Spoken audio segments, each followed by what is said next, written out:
Strong storms hit the Cincinnati area on Tuesday.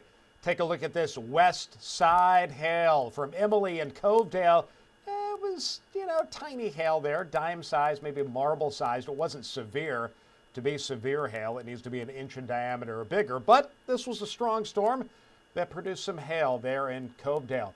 Take a look at this, the state bird of Kentucky.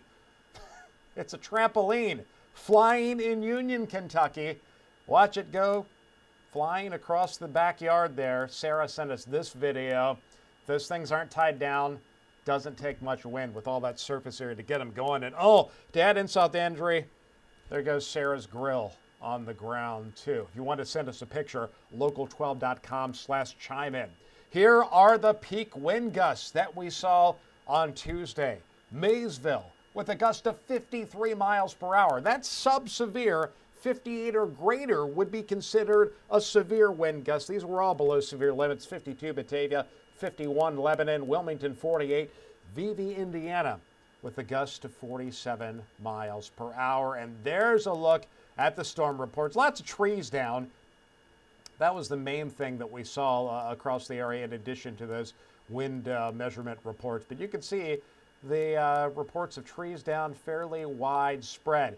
This is a review of radar. Why did we get the storms today? Well, a lot of factors coming into play. Number one, a cold front off to the west through Missouri to Illinois at the surface.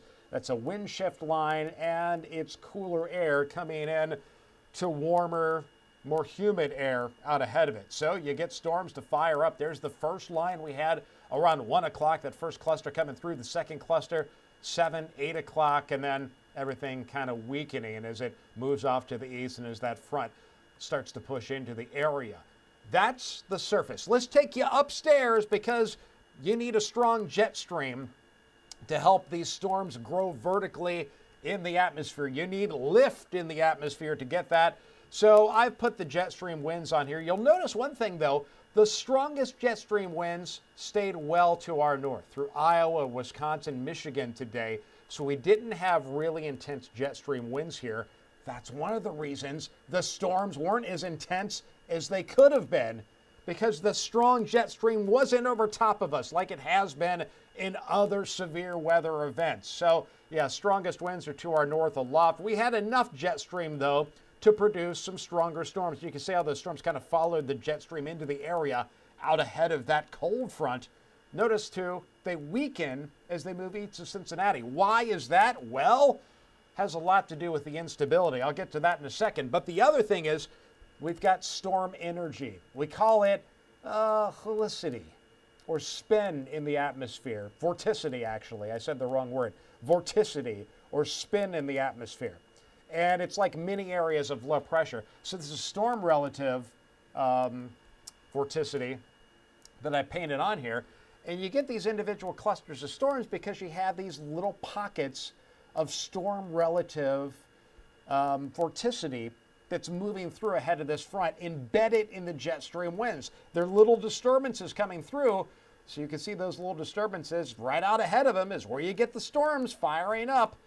And again, that storm energy is running in the jet stream. It's like waves within the jet stream, like waves on the ocean.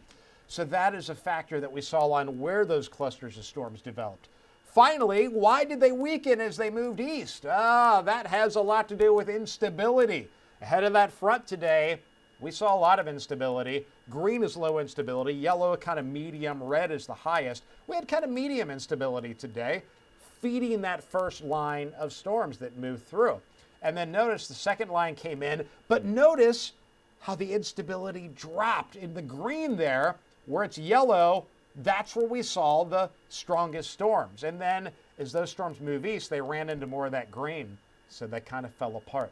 They lost their instability.